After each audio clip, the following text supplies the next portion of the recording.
Subscribe करिए rising Uttar Pradesh को और दबाइए इस बेल आइकन को ताकि आप पाए यूपी की न्यूज अपने मोबाइल पर सबसे पहले। नमस्कार, आपका स्वागत है राइजिंग उत्तर प्रदेश के एक और फिर वीडियो में। तो चलिए शुरू करते हैं आज के फटाफट खबरों को।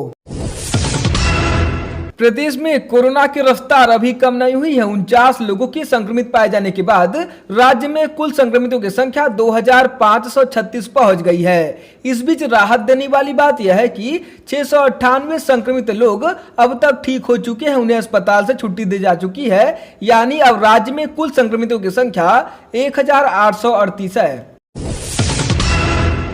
प्रदेश में चीन सहित दूसरे देशों की यात्रा कर वापस लौटे 1,44,000 लोगों को चिन्हित किया गया।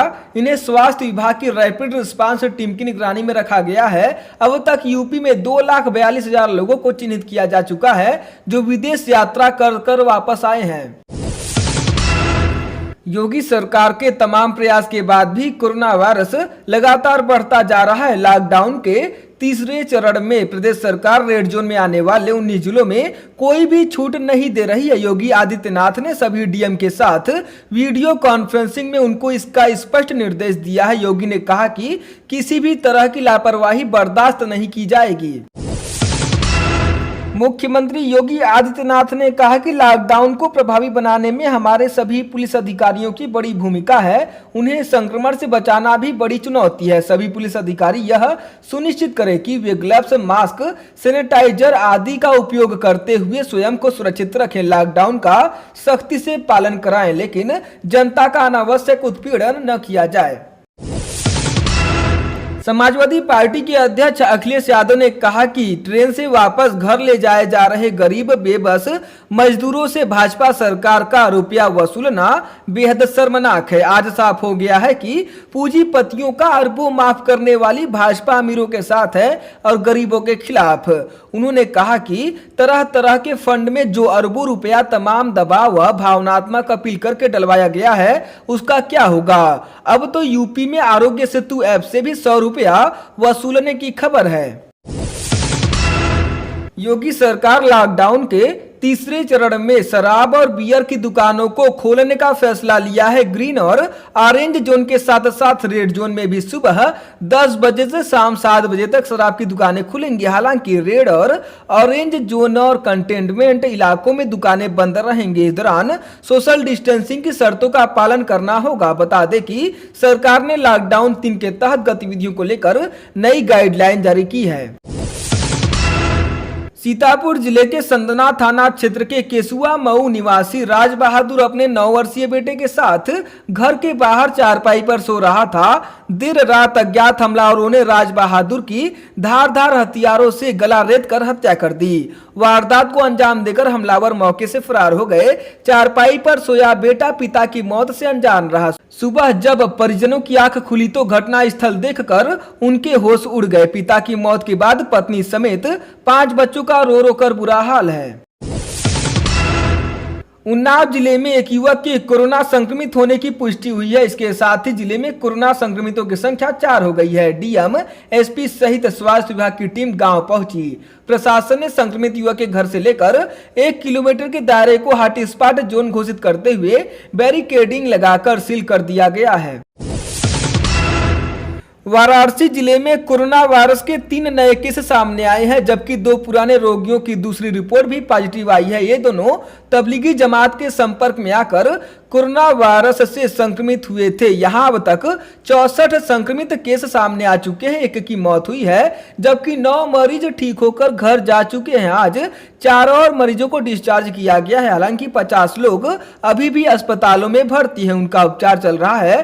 प्रशासन ने हॉटस्पॉट में लगातार सर्वे, स्क्रीनिंग और सैनिटाइजेशन करा रहा है।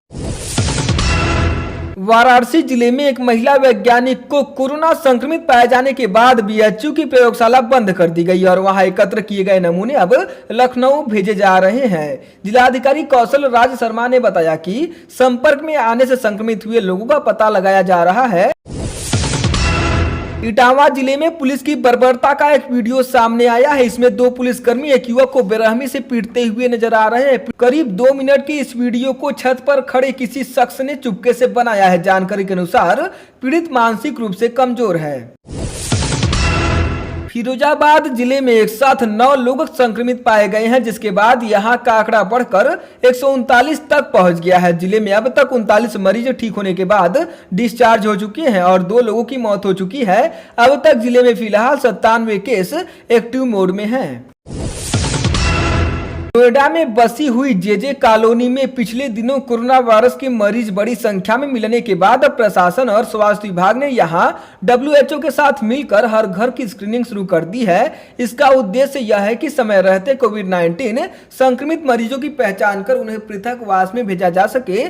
शहर के सेक्टर 8, सेक्टर 9 और सेक्टर 10 की झुग्गी बस्तियों में अब तक कोविड-19 से संक्रमित 30 मरीजों की पुष्टि की जा चुकी है।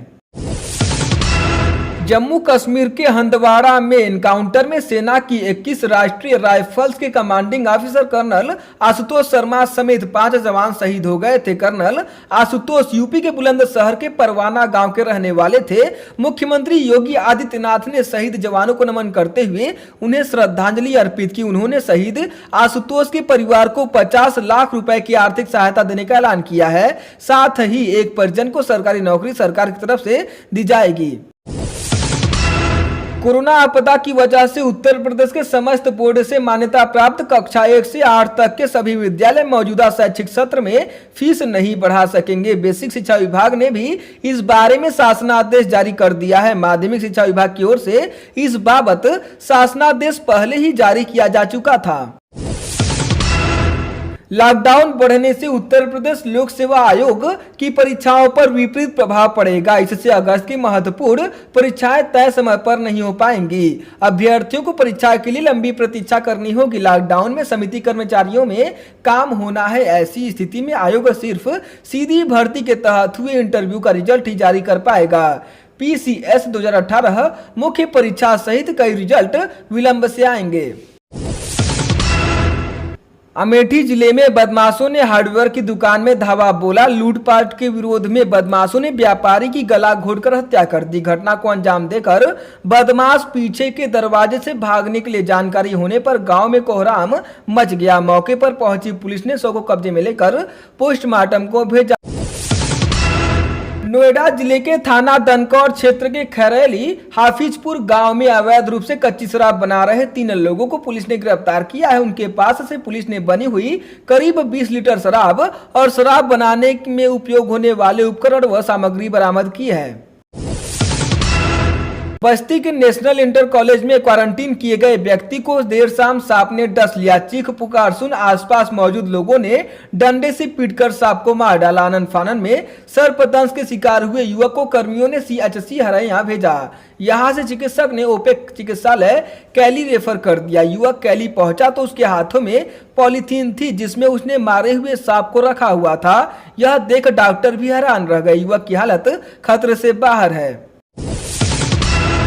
प्रदेश में दूसरे राज्यों से आने वाले प्रवासी मजदूरों की खातिरदारी के लिए 11,000 आश्रय स्थल लगभग तैयार हो गए हैं। इनको पूरी तरह से सैनिटाइज किया गया है जिससे संक्रमण की किसी तरह की कोई संभावना न रहे। इसमें 10 लाख से अधिक प्रवासी मजदूरों को रखने की व्यवस्था की जा रही है। खाने के साथ सुबह और शाम चाय नाश्ते की व्यवस्था होगी।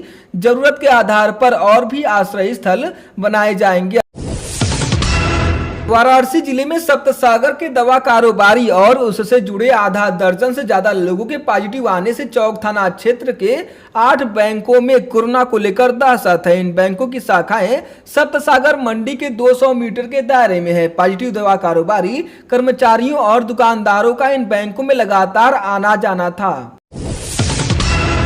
नोएडा के ईस्टर्न पेरिफेरल एक्सप्रेस हाईवे पर लूटपाट करने वाले गिरोह के बदमाशों को पुलिस ने देर रात मुठभेड़ के बाद गिरफ्तार कर लिया। पुलिस की गोली पैर में लगने से घायल दोनों बदमाशों के पास से लूटे हुए 6 मोबाइल फोन, 1 मोटरसाइकिल, अवैध हथियार तथा 6600 रुपए बरामद हुए हैं। पुलिस उपायुक्त राजेश कुमार सिंह ने बताया कि 28 अप्रैल को देर रात बदमाशों ने ईस्टर्न पेरिफेरल एक्सप्रेसवे हाईवे पर ट्रक चालकों के साथ मारपीट करके 3 मोबाइल फोन, नकदी आदि लूटा था। प्रदेश में प्लाज्मा दान करने वालों को 500 रुपए दिए जाएंगे। यह रकम यात्रा भत्ता के रूप में प्लाज्मा दान करने की तुरंत बाद दी जाएगी। यही नहीं, KGMU के साथ अब संजय गांधी PGI भी प्लाज्मा दान कराएगा। प्रदेश के उप मुख्यमंत्री केशव प्रसाद मौर्य ने कहा कि मजदूर हितों को सर्वोपरि रखते हुए हमें हर हाल में उन्हें रोजगार उपलब्ध कराना है।